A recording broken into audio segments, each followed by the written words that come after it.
안녕하세요. 통합사회 시 24번째 디딤 영상 시간을 시작하겠습니다. 자, 저번 시간에 자산관리의 기본 원칙, 안전성, 수익성, 유동성, 그 다음에 금융자산, 예금, 주식, 채권의 특징과 장단점을 살펴봤습니다. 자, 그래서 그 예금자 보호제도 이런 것들이 있기 때문에 예금은 안전성이 높다라고 얘기할 수 있겠네요. 그래서 여기 보면은 학습지 63쪽에 있는 탐구활동을 잠깐 보도록 할게요. 자, 요 내용을 한번 읽어보세요. 자, 자료 1에서 대화를 참조하여 예금, 주식, 채권의 장단점을 비교해보자 했는데 예금은 어떤 장점이 있다고 그랬죠? 그쵸, 바로 안전성과 유동성은 높지만 수익성이 낮다라는 단점이 있다고 했습니다. 그 다음에 주식은 수익성을 목적으로 투자를 하지만은 장점이 대박이라고 그러죠? 그렇지만 쪽박 찰 수도 있는 거죠. 안전성은 낮다. 그 다음에 채권은 주식보다는 안전성이 비교적 높고 주식보다 수익성이 비교적 낮다는 단점이 있고, 또 반대로 예금보다는 뭐라고 얘기했을까요? 안전성이 예금보다는 떨어지고 그 다음에 예금보다 수익성은 높다, 이렇게 얘기할 수도 있죠. 자, 그 다음에 금융자산 관리 원칙과 포트폴리오 작성했는데 달걀을 한 바구니에 담지 마라. 이거 뭐라고 얘기했죠? 그쵸, 분산 투자의 중요성을 얘기한다 라고 얘기했습니다. 분산 투자의 중요성을 얘기한다라는 얘기했습니다. 그 다음에 100 마이너스 나이 원칙이라고 했는데 이거는 100에서 자신의 나이를 뺀 숫자만큼을 수익성 위주의 자산에 투자라는 거죠. 만약에 30세면 어떻게 될까요? 100 마이너스 30 하면 70이 되겠죠? 그래서 70%를 수익성, 그 다음에 나머지 30%를 안전성 위주의 자산에 투자한다는 원칙이죠. 그러니까 나이가 들수록 좀 더 안전한 자산에, 그다음에 젊을 때는 좀 과감한 수익성 자산에 투자해야 된다라는 원칙을 의미합니다. 자, 그 다음에 그래서 요 내용은 1억 원을 관리하기 위해 나만의 포트폴리오를 구성해보자 했는데 요 내용은 수업 시간에 함께 해보도록 할게요. 그 다음에 생애 주기별 금융 설계했는데 1년의 단계를 거쳐 삶이 변화하는 모습을 나타낸 것을 얘기하고, 자, 이렇게 나타나기도 하고 연령대로 나타나기도 하고 굉장히 다양하게 나타내죠. 생애 주기를 다양하게 나타낼 수 있다. 자, 여기 보면 자, 보통 어떻게 될까요? 여기 요 부분과 요 부분은 뭘 의미하는 걸까요? 그쵸, 바로 수익 곡선이 지출 곡선보다 아래에 있죠. 그러면은 요 부분은 뭘 얘기할까요? 요 부분과 요 부분은 바로 어, 저 지출이 수입보다 큰 경우를 얘기하는 거죠. 빚을 질 가능성이 있는 거죠. 빚을 질 가능성이 있고 마이너스 투자라고도 얘기할 수 있겠네요. 마이너스 투자. 그다음에 여기 녹색 부분으로 표시한 데는 뭘까요? 지출보다 수입이 많아서 실질적으로 저축과 투자를 통한 자산 증식이 가능한 시기다. 요때 투자와 저축을 통해서 어떻게 되는 걸까요? 그렇죠? 요때 퇴직하면은 이 퇴직 이후에 노후 생활이 안정적으로 이루어질 수 있도록 요 시기에 투자와 저축을 통해서 뭔가 많은 자산을 관리해야 된다, 이렇게 얘기할 수 있겠네요. 자, 생애 주기별 수익과 지출을 얘기했고, 자, 이거 탐구활동 3번을 보면 자, 요렇게 수입 곡선이고 요게 지출 곡선입니다. 이랬을 때 위의 생애 주기 곡선에서 저축이 많이 증가하는 시기 어딜까요? 바로 요 시기가 되겠죠? 요 시기. 자, 지출에 비해 수입이 가장 많은 시기는 50대 초반. 여기가 가장 많네요. 여기가 50대 초반이다. 그래서 지출보다 수입이 많아지는 30대 이후 요 시기에 어, 투자와 저축을 통해서 이렇게 자산 관리를 함으로써 요 노후의 어떤 소비 지출이 수입보다 많은 요 시기에 소비 생활을 잘 할 수 있도록 해야 되겠죠? 자, 그런 걸 의미하는 거고, 평균 수명의 증가가 은퇴 및 노후 준비에 어떤 영향을 미칠까 했는데 평균 수명이 증가하면서 이런 어떤 자산 관리의 중요성이 커진 거죠. 그래서 노후의 어떤 안정적인 경제 생활을 위해서는 이런 어떤 자산 관리가 더욱 중요하다. 철저한 계획이 필요하다. 이렇게 얘기할 수 있겠네요. 자, 그 다음에 자, 요 그림들은 수업 시간에 선생님하고 함께 같이 보면서 함께 보면서 선생님이 문제를 내도록 할게요. 이 부분은 자 수업 시간에 보도록 할게요. 자 그다음에 생애 주기에 유형했는데 이렇게 자녀가 있는 경우와 없는 경우는 굉장히 큰 어떤 그다음에 그러니까 자녀가 이렇게 있는 경우 그다음에 결혼했지만은 자녀가 없는 경우 아니면 독신인 경우 이렇게 생애 주기가 다를 수 있다라는 걸 의미합니다. 자, 그다음에 생애 주기를 고려한 금융 설계했는데 자신의 생애 주기별 가업을 실행하기 위해 재무 목표를 설정하고 미래의 그쵸 지출과 수익과 지출을 예상하여 과업 달성에 필요한 구체적인 계획을 세우고 이런 것이 굉장히 중요하죠. 그래서 내가 어떤 금융상품에 투자할지, 그 다음에 포트폴리오를 어떻게 가져갈지 이런 것들이 중요하다는 얘기죠. 자, 그 다음에 자 이렇게 필요성 자 읽어보시면 되겠고 원칙은 현재의 소득뿐만 아니라 미래에 변화할 소득까지 고려하여 장기적인 관점에서 소비와 저축을 고려해야 된다.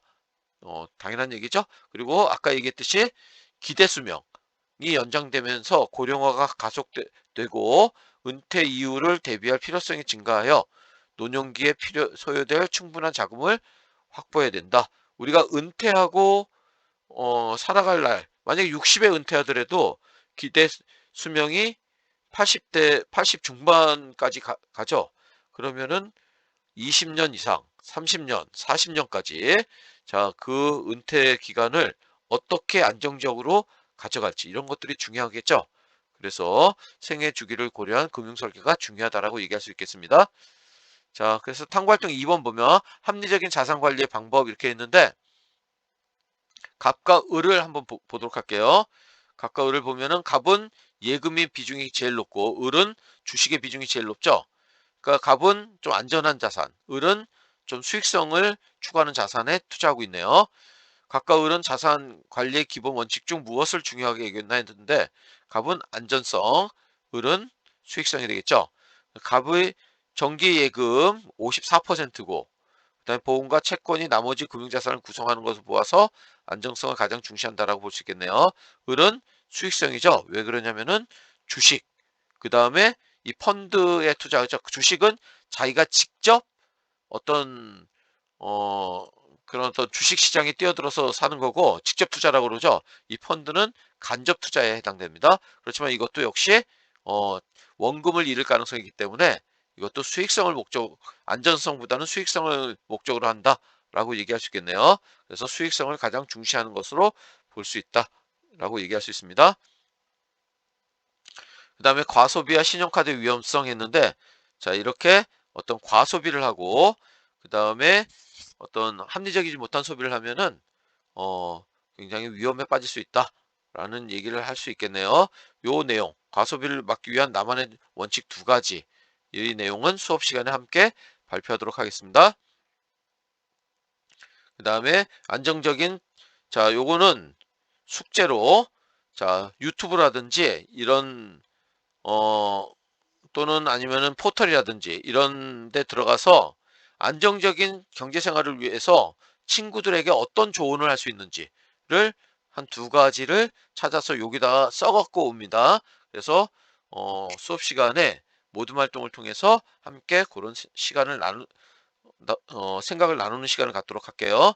자, 요 모둠 활동 2번 꼭 해와야 됩니다. 자, 그 다음에 개념 체크. 자, 자산을 합리적으로 관리하기 위해 안전성, 뭐였죠? 두 가지가 수익성, 유동성 이 세 가지죠. 그다음에 여유 자금을 정기 예금에 넣어 두기로 한 것은 자산 관리 원칙 중 그쵸 바로 안정성을 최우선으로 고려한 선택이다 이렇게 얘기할 수 있겠네요. 그다음에 한 가지 자산에 투자하는 것보다 여러 유형의 자산에 뭐죠? 분산 투자하면은 손해를 면할 수 있다라고 얘기할 수 있습니다. 자산을 현금으로 전환하는데 시간이 오래 걸리면 자산 관리 기본 원칙 중 뭘까요? 그쵸. 유동성이 낮다라고 얘기할 수 있습니다. 생애 주기에 따른 소득과 소비를 곡선 형태로 나타낸 것을 생애 주기 곡선이라고 얘기합니다. 자, 그 다음에 자 여기 학습지가 여기가 65쪽이 되겠네요. 80, 60, 65쪽이 됩니다. 자, 그러면은 객관식 문제 한번 같이 풀어보도록 할게요. 여기 역시 65쪽을 보면 되겠습니다. 가 다에 들어갈 자산관리의 기본 원칙이 있는데 자산관리의 기본 원칙 하면 안전성, 수익성, 유동성이죠. 그러니까 여기서 정답은 그쵸 바로 2번이 되겠습니다. 자, 선생님은 지금 막 풀어가는데 여러분이 먼저 문제를 풀고 이 영상을 봐주면 좋겠습니다. 잠깐 영상을 멈춰놓고 개인적으로 풀어보도록 하면 좋을 것 같아요. 자, A씨와 관련된 금융자산에 관한 옳은 설명을 보기에서 고른 것은 했는데, 자, 여기 수익성이고, 여기 위험도니까 이 A가 뭘까요? A가 예금, B가 채권, 그 다음에 C가 주식이 되겠죠? 그래서 여기서 정답은 5번이 되겠습니다. 만약에 여기가 위험이 아니라 여기가 수익이고 여기가 위험이면 어떻게 될까요? 위험이 높고 수입은 낮은 이 A가 뭐가 될까요? 그러면은 어 그쵸. A가 뭐가 될까요? 여기가 수익이고 수익도 낮고 그래도 똑같게 되겠네요. 자, 여기 수익과 위험이 전부 높은 것은 여기가 주식이고 요거는 예금이라는 거 이렇게 그래프를 통해서 알 수 있네요. 그 다음에 다음 문제 풀어가도록 할게요. 21번 문제 보도록 하겠습니다. 자, 여기 학습지 66쪽의 내용입니다. 학습지 66쪽의 내용입니다. 자, 21번 문제 다음 글에서 추론한 적절한 내용을 보기 위해서 고른 것은 했는데 자, 여기서는 65세 이상 노인층 상대적 빈곤율이 굉장히 높고 그 다음에 이렇게 그 평균 수명이 굉장히 높아지고 있고 어, 그런 얘기가 나오고 있죠. 그러니까 여기서 정답은 효율적인 자산 관리의 필요성 중요하죠. 노후에 그다음 노후 생활에 대비한 그런 요구가 높아지겠죠. 당연히. 자, 기억 니은 맞고 정년 연령을 낮추고 청년들의 일자리를 늘려야 한다 하면은 이거는 어떤 그 노인층 상대적 빈곤율에 대한 대비라고 볼 수 없는 거죠. 그 다음에 노년의 소득이 가장 높으므로 저축을 많이 해야 된다. 이런 얘기는 없습니다. 정답은 1번이 되겠습니다. 그 다음에 23번 문제. 갑정이 선택한 금융자산에 관한 설명으로 옳지 않은 것은 했는데 자, 갑, 그 다음에 갑은 요금을 예금 통장을 만들겠다라고 했고 여기는 정기예금, 여기는 주식, 여기는 채권 이렇게 돼 있죠. 그러니까 요금을 예금과 정기예금은 안전성에, 그다음에 주식은 수익성에, 채권은 그 중간이라고 그랬죠. 그렇죠? 그러니까 여기서 옳지 않은 거니까 자, 나머지 1, 2, 3, 4번은 다 맞는 얘기죠. 자, 정은 자산관리, 정이 뭐죠? 채권이죠. 수익성을 가장 중시할 것이다. 어, 수익성을 가장 중시하는 거는 병이 되겠네요. 그러니까 틀렸습니다. 그 다음에 25번. 자, 20대, 30대, 40대, 50대, 60대의 생애 주기 계획표에 관한 얘기가 나와 있죠. 그래서 이런 어떤 계획표는 나이라든지 여러 가지 기준에 따라서 나눌 수 있다는 얘기 했었죠. 나이가 유일한 기준은 아니라는 얘기 했습니다. 그래서 정답은 2번이 되겠습니다. 자, 그 다음에 27번 생애 주기 가설이 나와 있죠. 생애 주기 가설. 그래서 여기서는 옳은 것이니까 자, 요 부분은 어떻게 될까요? 요 부분은 자, 요때 재무 설계 또는 금융 설계를 잘 해서 이때 이 노후 생활에 안정적으로 어떤 소비가 이루어질 수 있도록 해야 되겠죠. 그렇죠? 그래서 여기는 정답은 3번이 되겠습니다. 3번. 자, 이상 24번째 디딤 영상을 마치겠습니다. 수고했습니다.